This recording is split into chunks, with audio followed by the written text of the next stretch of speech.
கோபிச்செட்டிப்பாளையத்தில் சத்தி போகிற ரோட்டில் கட்டடிப்பாளையம் அங்கேருந்து பங்களாபுதூர் திரும்புகிற இடத்துல வந்து ஒரு சிக்கன் கடையில் வந்து கூறுகறி கிடைக்குது. இன்றைக்கி அப்படி தான் வந்து நான் வந்து அந்த கடையில் வந்து 2 கூறு ஃபேமிலிக்கோசரம் வாங்கினேன். வாங்கிட்டு வந்த கூறுகறியை வந்து நல்லா தண்ணி ஊற்றி நல்லா கழுவி அலசிட்டு குக்கரில் வந்து கூறுகறி ஆட் பண்ணி ரத்தத்தை வந்து தனியாக எடுத்து வச்சுக்கிட்டேன். குக்கரில் வந்து கூறுகறி ஆட் பண்ணி மஞ்சள், தேவையான அளவு கல் உப்பு, கறி முழுகிற அளவுக்கு வந்து தண்ணி ஊற்றி அடுப்பத்தை வச்சு குக்கர் மூடி போட்டு ஒரு 5 சவுண்டு விட்டு ஆஃப் பண்ணிடுங்க.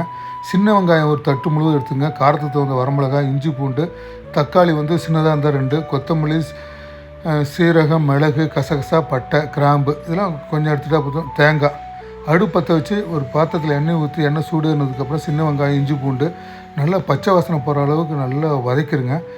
இந்த கொத்தமல்லி, சீரகம், மிளகு, கசகசா, சோம்பு, பட்டை, கிராம்பு, வரமிளகா இதெல்லாம் வந்து அடுப்பு வந்து சிம்மில் வச்சு நல்லா வதக்கிட்டு கடைசியாக தக்காளி ஆட் பண்ணிவிட்டு 2 நிமிஷம் வதக்கிட்டு இந்த தேங்காய் துண்டுகளை ஆட் பண்ணிடுங்க. ஸ்டவ் ஆஃப் பண்ணிடுங்க. நல்லா ஆறுனதுக்கப்புறம் பெரிய மிக்ஸி ஜாரில் ஆட் பண்ணி கொஞ்சம் தண்ணி ஊற்றி நல்லா நைஸாக வந்து அரைச்சி ஒரு மசாலா ரெடி பண்ணிக்கோங்க. குக்கர் 5 சவுண்டு விட்டு ஆஃப் பண்ணிடுங்க. திருப்பி அடுப்பத்தை வச்சு ஒரு பாத்திரத்தில் வந்து எண்ணெய் ஊற்றி இந்த கடுகு, கருவேப்பிலை, இந்த வேக வச்சு எடுத்து அந்த கூறுகறி ஆட் பண்ணிடுங்க. தண்ணி வந்து அப்புறமா ஊற்றிக்கலாம். ஒரு 2 நிமிஷம் வந்து கறியை வதக்கிட்டு இந்த அரைச்ச மசாலா ஊற்றுங்க.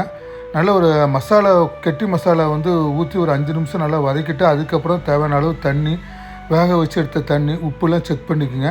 நல்லா கொதித்து 1/2 மணி நேரம் கொதித்து மசாலா வாசனை போனதுக்கப்புறம் ஆஃப் பண்ணிடுங்க. குழம்பு சூப்பராக